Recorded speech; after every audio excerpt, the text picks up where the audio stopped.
Hello, my name is Teresita Blanco, the Earth's sister, and today we're reading in Saturnastra Rimaru. This is chapter 15, and it's also the last chapter.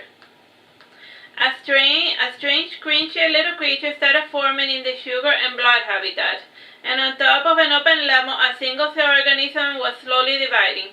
Rimaru said, "Now this is certainly different. I wonder what it could be," asked Loki.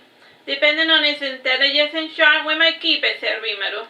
When Rimaru concluded her work in the lab, she went to see about Carbine, and together with her they started sorting out the singing and dance class schedule.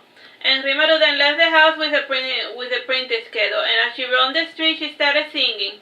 And this was how she usually announced she was open for business. And since it was election day, there was a lot of folks roaming the streets. And back in the other continent, Mindis had finally reached her death quota. And there had been a coup, and Brutus and the mouse in the orphan wars were making their way towards Aragon. And she had taken a turn for the worse, just as Mindis had predicted. And her father's book had indeed done a number on Oea, and the merchants had copied the book that Ames had received from Mundus, and unlike him, they understood it. And each merchant family had been given a page of the book, and with each household focused on a particular project, and technology had taken a great leap forward in secrets. And since the merchant class had its eyes set against the nobility, a bloodbath naturally ensued. And of all the weapons mentioned in the book, the merchants mass-produced the repeating crossbow. And the folks already had crossbow, but the book helped them give it a much-needed improvement. And as the saying goes, sometimes you need to learn to take baby steps before you learn to run.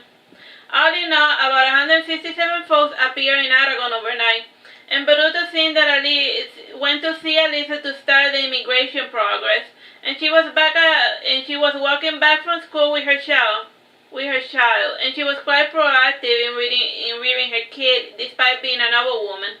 And at times she would go to government meetings with her bored kitty present, drawing with coloring pencils or playing with his toys.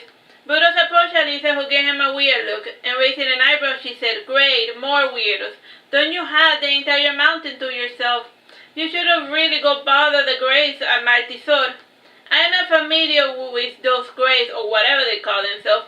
I came here because my temple and the monks who live there were forced to evacuate unexpectedly. But I won't bore you with the details, and we need a place to stay," said Brutus. "You and a good chunk of the locals in Aragon, all of those pointless skirmishes and pillaging, and we are still in the process of reconstruction. We haven't the resources to facilitate a temple for you or your monks, and you must borrow